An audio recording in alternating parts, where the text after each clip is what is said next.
where leaven and lightning rain.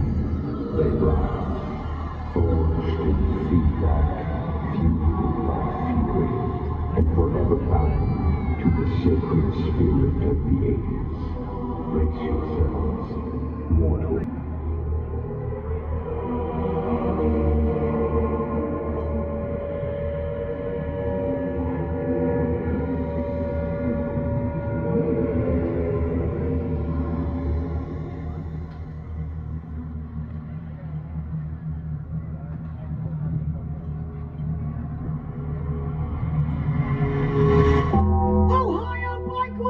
Stand up and shout!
As we round, if you keep looking, as we enter, looking starboard, we see the small island of Gibraltar.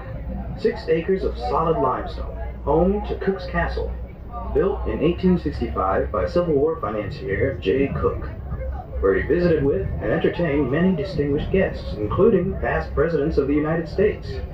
Now owned by the Ohio State University and home to the Stone Laboratory, in operation since 1937, it is recognized as one of the best freshwater marine biological laboratories in the country.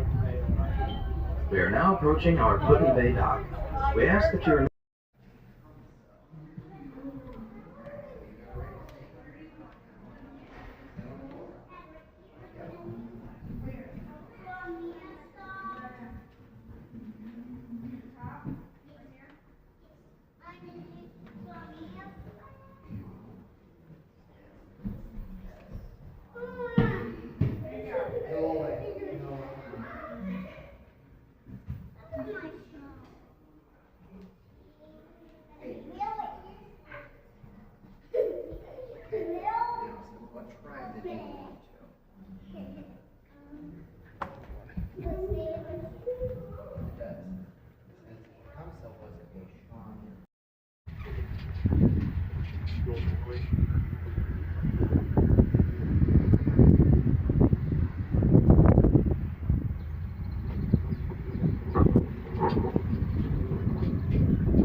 Alrighty. Well, welcome to South Bass Island. My name is Denny, and I'll be taking you around the island today. Now, South Bass Island is part of a 3-island chain. You have North Bass, Middle Bass, and South Bass. Now, a lot of people call this island Put-in Bay, but that is technically not correct. Put-in Bay is the village on South Bass Island. Excuse me. Here's the Perry's Monument on your right. That's our last stop, by the way, on the tour train before you go back to the train depot, if you wish. So we'll talk more about that at the end. But one thing I'd like to point out is if you look to the right, you'll see 3 flags all flying together there. It only takes an act of Congress to have flags fly even with the United States flag. There you have the British flag and the Canadian flag also flying. That's to honor the men that both the British and the Americans that died during the Battle of Lake Erie. But anyway, like I said, you're on South Bass Island. 1,400 acres is the island, and a quarter of that is the village of Put-in Bay, which was founded in 1877. Now, if you look across as we turn, you're going to see Middle Bass over there. You can't see North Bass from here. It's hidden behind Middle Bass. But if you see that thing that looks like a castle over there, that's the old Lon's Winery. One of the top wineries back in the early 1900s. Well, back in the year 2000, over there in that big cement castle-like structure, there was people partying out on the terrace. The terrace left loose. One person unfortunately died. A lot of others were injured. That is now part of the Middle Bass Island State Park. Back in the days, 1900, this place was hopping. This block on our left, matter of fact, was the whole block. It was a hotel called the BB. There was a few ice houses there. That's how they kept things refrigerated. And there's only one ice house left, and we'll show you where that ice house is now. They transplanted it. This is where the Jet Express comes in on your right. One of the, they say, the fastest jet catamaran ferry in the country. It can go over 40 miles an hour if they wish to. And also, I'd like to point out, if you look over to the right, you're going to see something that looks like a castle over there. over on that island called Gibraltar Island. That castle looks like a rook on a chessboard almost, is called Cook Castle. J. Cook used to own that. Now on the left of us is De Rivera Park. Park's named after the modern day developer Jose De Rivera. He developed the island back in about 1850s. Wanted to keep a little green space for the community. You'll notice over on the left, that red building, that's the popular, iconic Roundhouse Bar. Locals have a tendency to call it the Round Bar, that red round structure.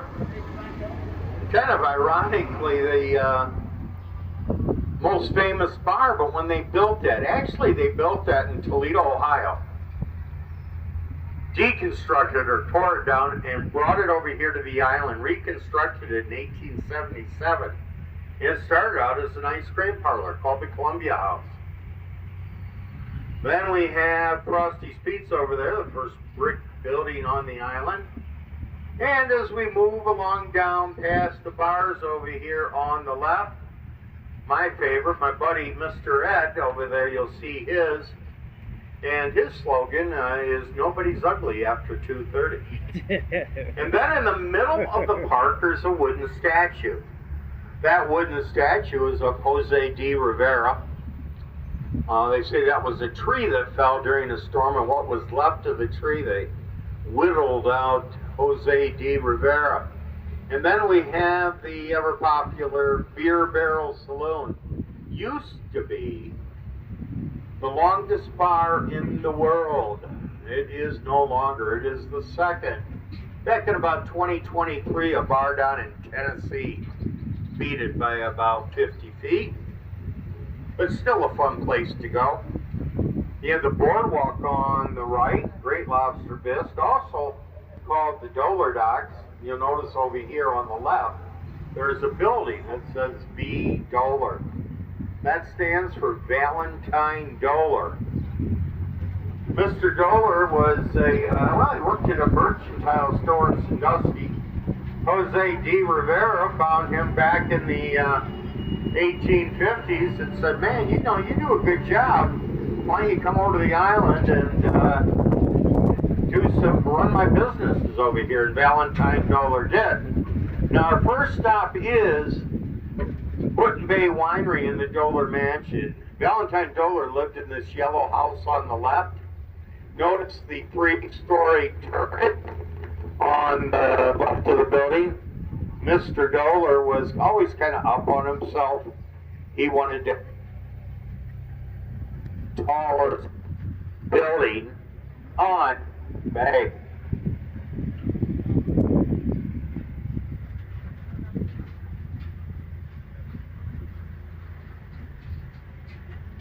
I don't know if that, yeah, there we go.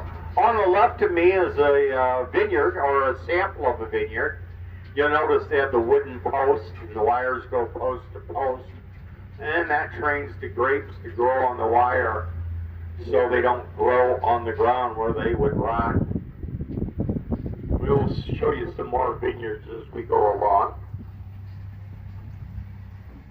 Now this is our first stop. If you do choose to get off here, this is the Put-in Bay Winery. They do have samples of wine you can get, and the Doler Mansion right here.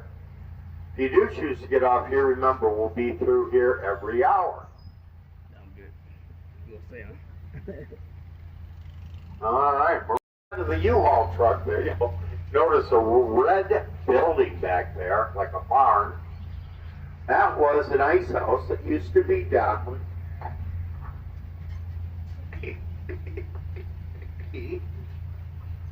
at the Beebe House. The interesting thing about that ice house, like I said, it was down at the Beebe Hotel that burned down, was that ice house was actually built and paid for by Schlitz Brewing Company. That ensured that the Beebe Hotel would sell Schlitz beer products. Kind of a good marketing idea. Yeah, I can't make that turn if you, there you go.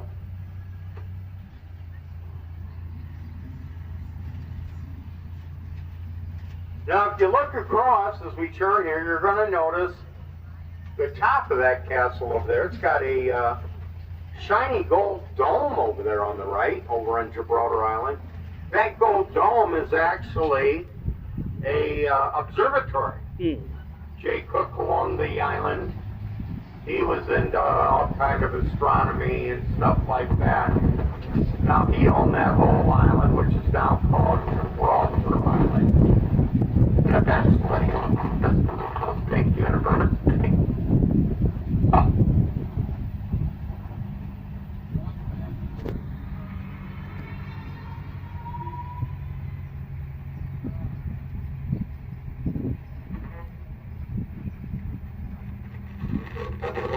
Hello, hello. You good?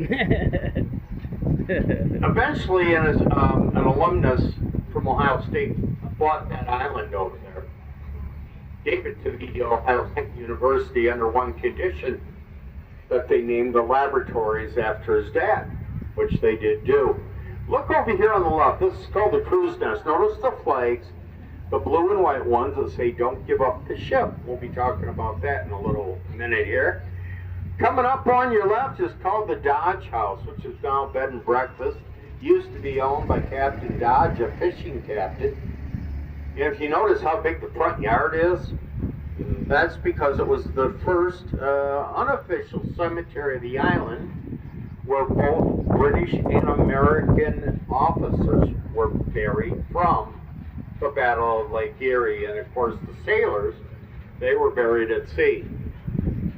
Now we're going through the Put-in-Bay Marina, which is the oldest, one of the oldest continually operated marinas on the Great Lakes. Then we have the Miller Ferry Company right here on the corner as we make the turn. There's one of their boats, and they have about 5 of them. And interesting about Miller's, now that's the other way to get across the island, or one of the other ways. Interesting is that they started out in 1941 renting boats, rowboats, to fishermen. And after all these years, they built it into a marina and to the ferries.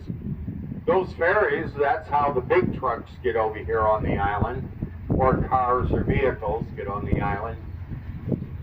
You're on the only state route on the island. State Route 357, maybe 2 miles long is the most.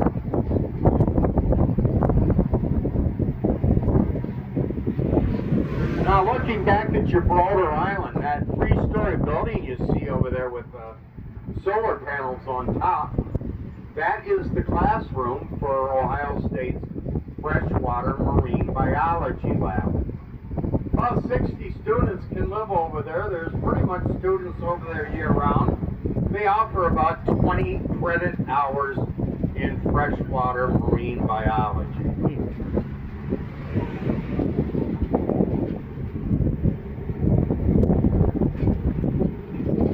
We're going to be going through one of the smallest state parks, if not the smallest, Oak Point State Park right here.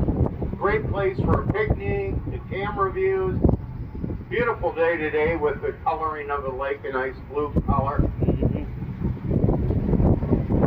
That other island you see over there is still Middle Bass Island. It kind of wraps around.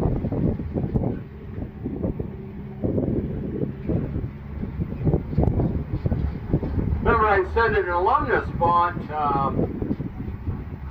the island over there, Gibraltar Island. If you look to the right, you'll notice the cliffs, why they probably call it Gibraltar Island. There's no beach or anything over there. But the alumnus gave the island to the university if they named the laboratory after his dad. And you can see there, bronze Theodore Stone was Dad's name.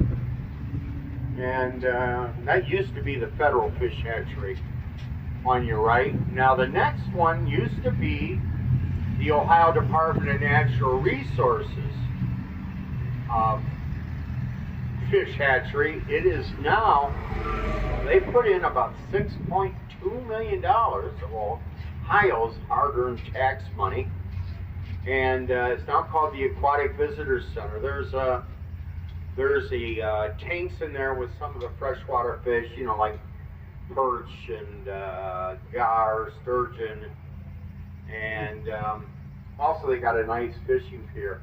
Kind of a cool thing about it is that if you have somebody coming around, folks, and one of the cool things about it is if you have somebody with you that's under 16, they can fish for free. They give you bait, tackle, fishing rod, the whole shooting match.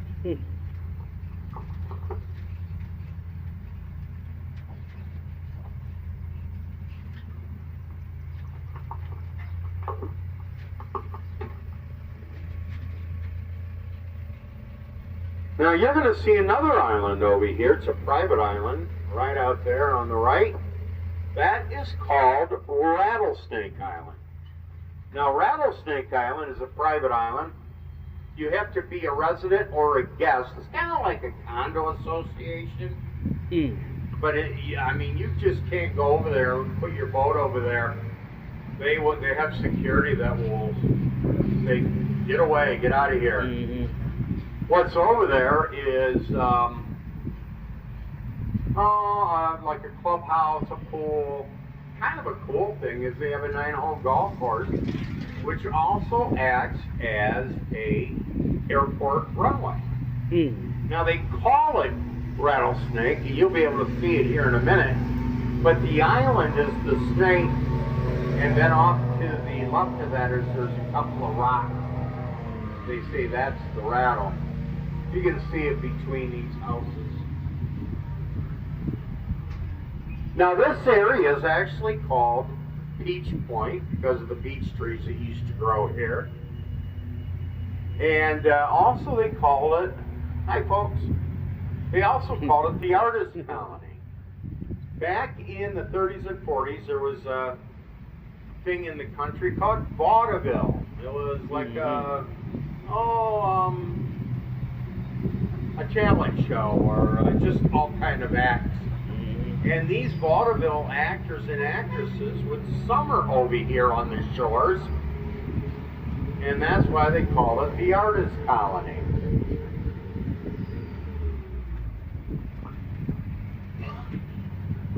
Now we are looking west out into the lake, and that's where the Battle of Lake Erie happened, right off out in those waters. The American fleet was for Lake Erie was stationed right here in Wootton Bay. The boats were built in Erie, Pennsylvania, by the way. But on one day in 1813, towards the end of the summer, the British fleet was coming down the river, or the lake. They were coming from Detroit. They had a couple of brigs. One was called the Brig Detroit, and the other one was called the Brig Queen Charlotte. Well, the Americans spotted them. We had about the same size of boats, or same number of boats they did. We had the Brig Lawrence, our flagship, and the Brig Niagara. Well, they engaged in a battle that lasted 4 hours long. The Brig Lawrence got annihilated. I mean, the battle was ugly. There was over 100 men killed or injured. They said the decks were full of blood.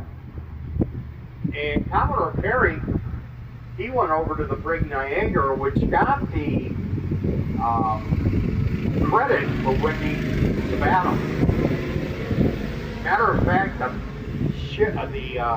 boat that he took between the Brig Lawrence and the Brig Niagara is on display, or a replica thereof is on display at the Perry Monument Visitor Center. They kind of go over, they have about a 20-minute movie on the battle itself. But the Americans, they did win the battle. pretty much the end of British domination on Lake Erie. Now, kind of an interesting thing I find is that the brig Lawrence, the flagship, that was named after Captain Lawrence, which was a friend of Commodore Perry. Oliver Hazard Perry was in command, only 27 years old.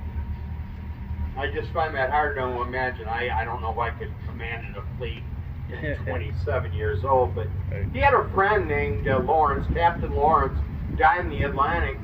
Supposedly his dying words were, "Don't give up the ship." When Commodore Perry heard that, he was in Erie, Pennsylvania at the time. He had flags made up. And to this day, you know, that's kind of a rallying cry for things. Matter of fact, one of those "Don't Give Up the Ship" flags is actually at the Naval Academy in Annapolis. Now, if you're an Ohio State fan, there's our mascot, Buckeye Brutus. Neat thing here is we got a border war going on. You'll notice we have an Ohio State fan on one side and a Michigan fan on the other. OH! I don't. Generally, when that gentleman's out, if you didn't hear me, I'll yell OH. He will yell "Go Blue." Now, we're going down through the estate of Jose D. Rivera, the guy the park's named after in that wooden statue. Jose D. Rivera was from Spain, ended up in the United States. He was into the marine, into shipping and such. He had an office in New York City. One day he was reading the Wall Street Journal. It said Bass Islands for sale, like North Bass, Middle Bass, South Bass, Rattlesnake, Gibraltar. Back in the 1850s for $45,000. Be about $1.25 million in today's money, but I think that's still a good deal. He bought all the islands. His first idea was to put things into 10-acre plots so he could sell them all. He was going to raise sheep, but he found grapes grow very well. And here's a couple of vineyards we're going to be passing.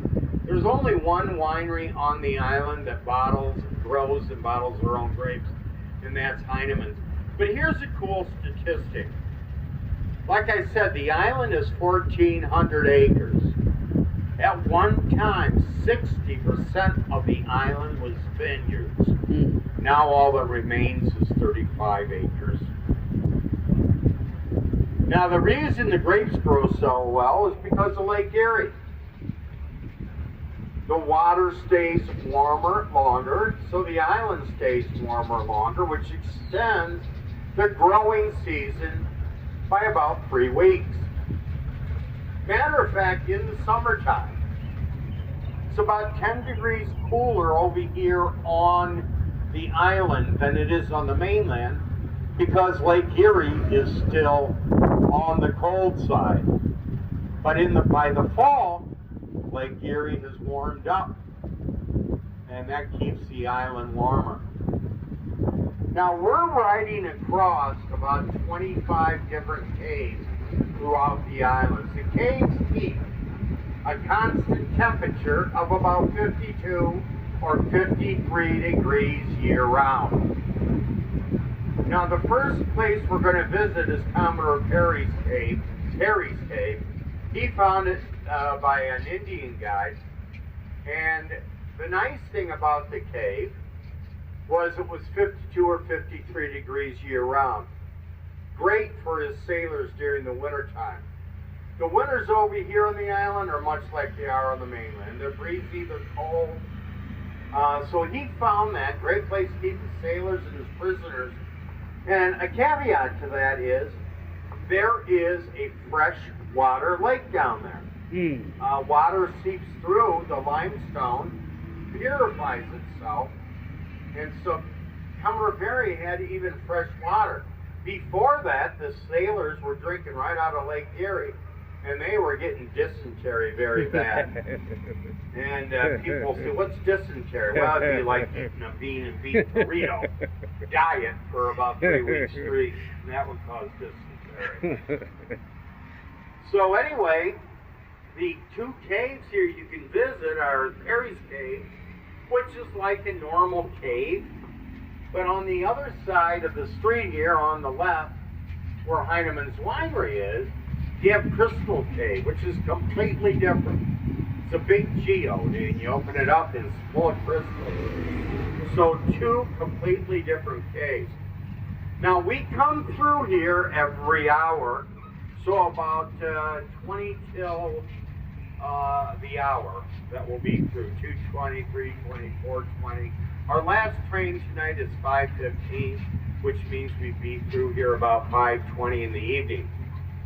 Since we're only on an hour schedule, and if you want to do both caves, I always recommend people to just walk across the street and take advantage of your time. We make a drop off and pick up at each place, here and across the street at Heinemann's. Now over here you got an antique car museum, which is pretty cool. There's no fee for that. They got a great miniature golf course over here on the left. If you need some lunch, right here are Snack Shack for burgers, fries, dogs, whatever.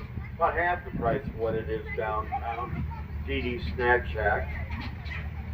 We also have, of course, Perry's Cave and the gift shop. The gift shop is great for trinkets, souvenirs, and also this is where you would enter for Perry's Cave. But right next to it, which I personally think is cool, is the butterfly house. You get to watch it from the beginning stage in the cocoon or chrysalis. And then there's a greenhouse, tropical greenhouse, where they fly around, land on you, or whatever. So if you do choose to get off here, we'll be back through here, like I said, about 20.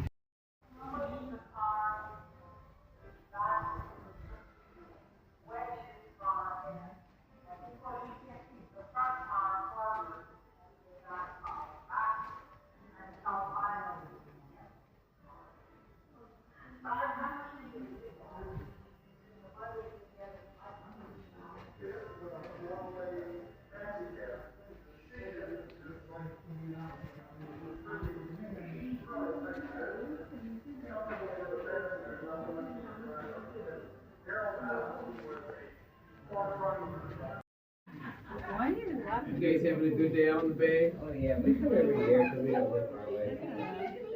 His name's Louie. Yeah. And then he has a friend up here, Norman. Is he sleeping? Let's sleep up there and not sleep like that. He's a Civil War captain. Halfway through the Civil War, he resigned his commission and got sick. He ended up retiring over here on the island. And he is buried back there in that cemetery. Now this is the Wildlife Center. It's only open for about 45 minutes, I believe, maybe till 5 o'clock. All right, we're moving along.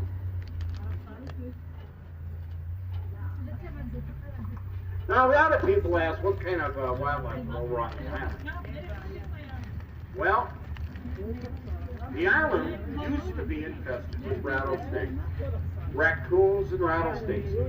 The Indian tribes that were over here would say the snakes were here in the summer and then mythically turned into raccoons in the winter.